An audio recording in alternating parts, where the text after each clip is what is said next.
We're back. You can keep your gloves on, but ours are off. Welcome back to The Gloves Are Off. Lance Phillips, Josh Ryan, pleased, ultra pleased, I guess you could say. Yes. Ultra pleased to be joined by Austin Dyer, head coach of the Lakeland women's volleyball team. Great to have you, National Coach. champions volleyball team. National championship champions volleyball Lakeland team. Coach. Yeah, thanks for having me. How does that feel? How does that feel to hear that, national champions? Yeah, it's crazy. That's been my comments after conference championships, after nationals. Everything's just been just a crazy ride, and everything that goes with it is just, it's the best. The amount of text messages that I received, my response to everybody was, this is the best. Everything about it is just the best. We got the set kind of adorned with some great things here: a national championship trophy, conference championship trophy, banners. It's really exciting to see this stuff, and this stuff is heavy. It's legit It is heavy. It's the real deal. One of the things you said to me quite a few times is we rolled. We rolled. You've used that term a lot, and we're gonna kind of go to a video here in a second of Championship Point. But when you say you rolled, what exactly do you mean you rolled? Well, you know, when you play big games and you play against really good teams, chances are things are going to come down to extra points. Things are going to be tight. An error here or there is going to be the difference. But we didn't have a ton of that in our 6 matches that we played. A lot of the sets that we won by 5-6 point margin. Mm-hmm. And so even against the really good teams, it wasn't really that tight because we were so consistent and we didn't make mistakes that, like, our offense, everything we were doing, our block defense transitioning to our offense, everything that we did just was in sync, you know. And so we peaked at the right time, and yeah, we rolled through all of our opponents. Yeah. And I was going to say that maybe the one time you guys had a little bit of trouble is that first round matchup against the Mystics, where, you know, it came right down to the wire and you guys had to fight off 2 match points. What was that mentality like, you on the sideline going like, we're a second away from our season ending? Yeah, that match was exhausting. It was a tough one, especially because the 2 sets that we won, we absolutely blew them out. It wasn't even close. In the first set, we blew them out. In the second set, we were up something like 20-12, and then we just fell apart. I ended up losing that set, and then we lose a little bit closer in the third, but not really that tight. We blow them out in the fourth, and then we're winning the whole set in the fifth. We make a couple really bad, timely mistakes, which we hadn't really seen in the last month of our season, basically. But we hung in there. And for me, just with what Mount St. Vincent did against us, it was really hard for us to play against them because they weren't making mistakes, and they were so unorthodox in all the things that they were doing, and they didn't make errors. And usually a team that is, you know, pretty inconsistent, their setting was super inconsistent, but they had 3 veteran, old outside hitters that were extremely athletic. And so they bailed the setter out every single time, and they just ripped on every single ball, and we didn't know what to do. So, you know, within that game, I went from coach when we were blowing them out to basically cheerleader, just trying to help my team hang in there, because we were stunned, and there wasn't much we could do to counter it just because of the velocity that their hitters were hitting with.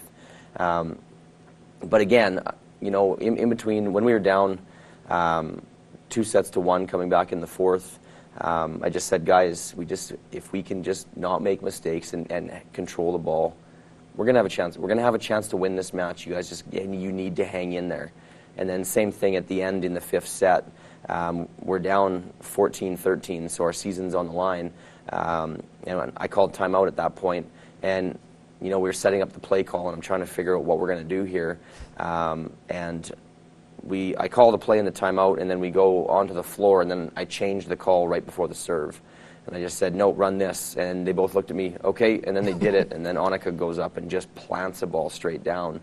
And, you know, it allowed us to get through at least one of those match points. But, yeah, it was just a crazy match. Old sounds like they're 60. Like there's a bunch of 60 or 70-year-old women out there. Does getting through that match give you that confidence then against VIU, knowing mentally we probably have our toughest test of the year? It can't get much tougher than that at this point. Yeah, you know, it was, after the game, the girls just said it was stressful. That match was so stressful. And I'm like, yeah, I agree. It was tough to get through. But after they had been through it, now it was just, okay, let's prove how good we are. And then when we go into the semifinals to play against VIU, when I watched the video, I had watched stuff on VIU before we went to nationals. I didn't want to jinx my team by saying I created game plans for both Mount St. Vincent and VIU before we got there, but just to save myself a little bit of time, I put together some small stuff just to kind of get ahead of the curve, because you don't have a lot of time to rebound and come back. So I had stuff ready, and when I watched video on VIU before we went there, they were number 1 in the country and they were big, athletic, but just the style that they played, I really liked the matchup. And so when I watched the video, I was like, to be honest, I'm pretty sure that we can beat this team. And so after I watched their quarterfinal matchup as well, and combined that with the notes and stuff that I had already put together, I just, in our game plan with my girls, I just said, guys, if we play our game and our style, we're going to beat this team. What they do offensively and defensively, it's going to fit really, really well for us. And I didn't see them make any adjustments or change any of their style against any of their opponents, regardless of how they were doing. And so, I just hoped that they would just stick to what they do, because they'd been successful with it all year. They didn't have to make changes because they were big and they were athletic and they were consistent. And in our match, they didn't. They didn't make any changes at all. They just stuck to their side and their systems, and it ended up working out really well for us. So they didn't adapt to what you were giving them? Not at all. No, wow, that's fascinating. they stuck to what their style was. And there's some teams that's what they do. They don't want to make changes because they feel that it's just going to force them to making more mistakes. And if you think that you're good enough, then you know what, maybe you're not going to have to, because you're just going to beat every team regardless of what they're going to do against you. Whereas I'm the complete opposite. Every team we're playing against, I'm putting together something different so that we don't look consistent, so that we don't do the same thing over and over again. At the same time, that's again, it's a compliment to our conference. If you play that way, somebody's going to find the chink in your armor, right? And they're going to come and they're going to get you. So you have to be able to adapt within our conference to be able to get out and to get there. So a lot of that goes to just learning and getting better as a conference, and with all the great coaches in the ACAC. Let's talk about championship point for a second. We got a video here. I kind of want you to walk us through what happened there. You're up 2-1 on Kemison, and you're leading 25-24, and Kemison calls a timeout. And before we came on air, you said that was advantage Lakeland. So you can see on the video here, you're just coming out of the timeout. Why was that so advantageous for your squad? Yeah, for a number of reasons. Right before the timeout, I had subbed my rookie backup setter in as a blocking sub for Ray, who's smaller, and they'd been hitting over top of Ray the whole match for the most part. And so it gave her a chance to calm down. So they call that timeout, and when she got subbed in, she went to my middle blocker that was in, Chelsea Steinley, and she just looked at her with huge eyes and said, "What do I do? What do I do?" And then they called timeout. And so then we got to come in, we got to set up, what we wanted to do with our blocking and our defense. In the timeout, I just said, this is what's going to happen. It's championship point. They're not going to set anybody other than their outsides who they've relied on the whole season. Mm-hmm. So I said we need to release to the outside and make sure that we seal the line against it. Earlier in the match, Bailey had went in and had missed her blocking assignment. And so she had this opportunity earlier, and she didn't do what she was supposed to. And so when she came out, I talked to her about it, and I just said, you need to be an athlete, you need to be fast, and you need to make sure you catch up to the speed of the set and seal the line. And she actually said to me this past weekend that she thought she lost her chance. When she messed up, she said, I didn't think I was going to get a chance to go in and do it better. So that makes it even better that she got to go in and do what she did. So then during the point, we're serving zone 1 to get the setter to set over her shoulder, which is going to make it harder for her to release to the outside, but also make it really easy for my blockers to read that that's going to happen. Right. So Avery's going to serve on the angle towards zone 1. and then our blocking system will set up right away, and you'll see our middle's going to leave the middle. So right there. So they all, right there you can see she could have set the middle with no block right there, but Right.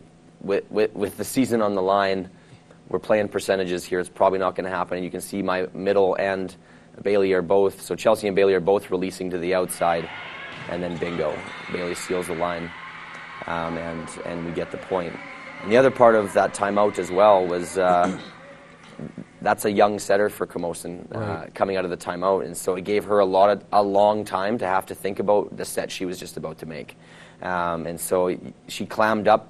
I think she clammed up a little bit, especially towards the end. You know, they were up 18-12 when I called timeout, and I told my team, like, guys, we're going to have a chance if you guys just if we're consistent and you hang in there, we're going to have a chance. And they all looked at each other and said, yes, we're doing it this set. We're not going 5. Let's go. And we come out and we start to creep back, start to come back, and then you can see Camosun just start to tighten up. So that young setter made a couple setting errors towards the end as we got a number of stuff blocks at the end. And the angle and the speed of her setting was super low and really fast. And so coming out of that timeout, it was the exact same thing. You can see her set up to get ready to set the left side. Ball comes out of her hands nice, but it's super fast. It's low, and the outside hitter literally she had nowhere to go. She just had to hit the ball hard and straight. Yeah. And Bailey got there. There were 4 sets of hands there ready. That's right, yeah. Just at the point we're at right now, this is a classic Austin Dyer pose on the side here. Underrated aspect. The hand on the hip, the clipboard.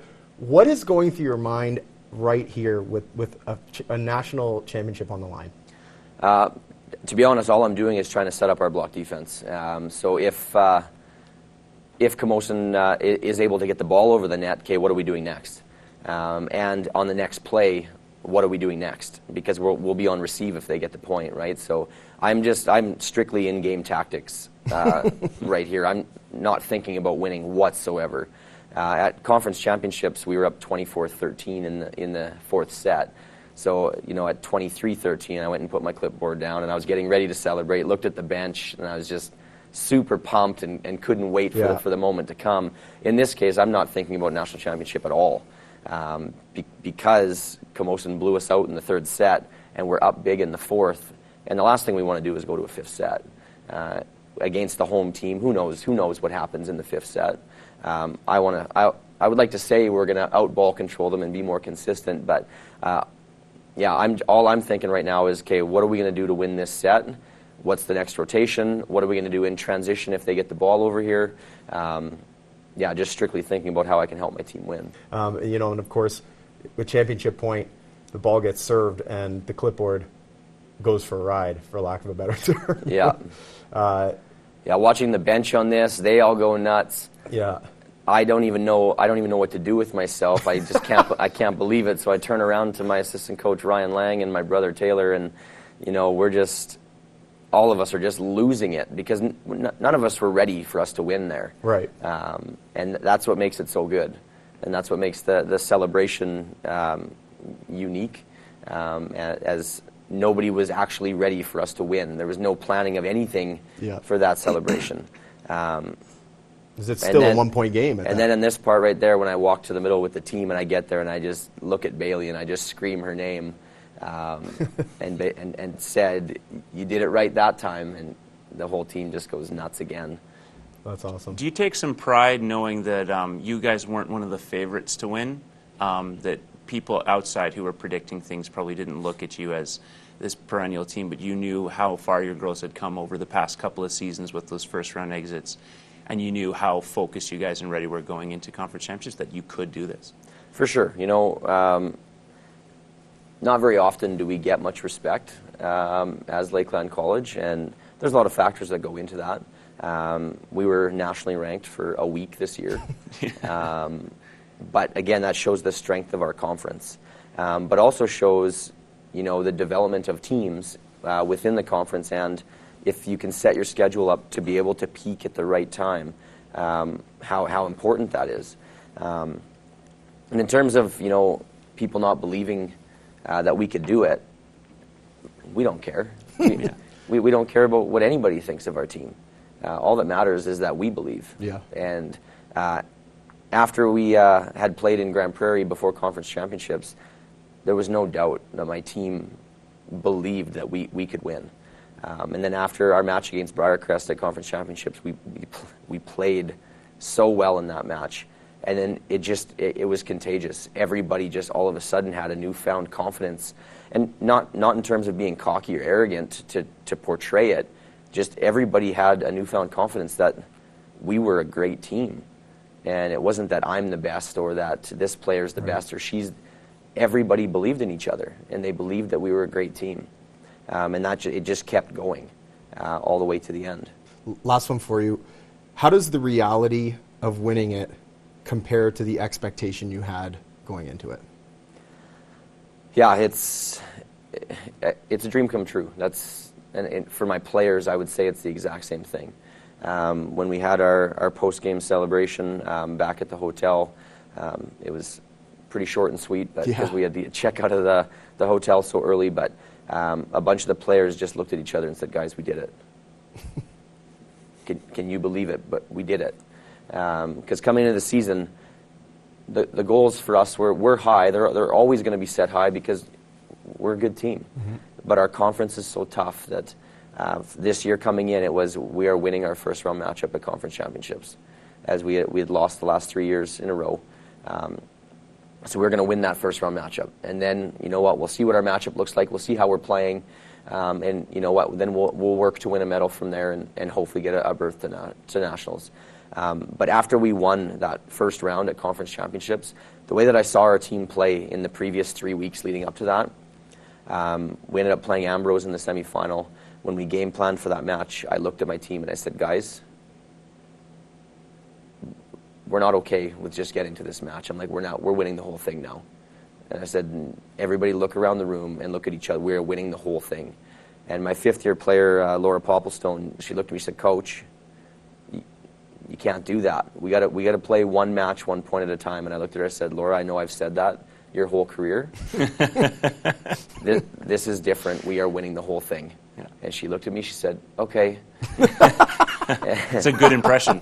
Yeah. And we went from there, and you know what? We did it. That's incredible. Well, listen, thanks so much for coming in. Really Pleasure. Interesting to hear the stories and especially have you kind of go through that championship point with us. I don't know about you, but that was I really enjoyed it too. Yeah, pretty fascinating stuff. Yeah. Yeah. Thanks for having me in. Again, this is the best. I feel like we're going to hear that for a while. Yeah, at least all summer. Coming up next on The Gloves Are Off, the Mailbird got some tweets for you.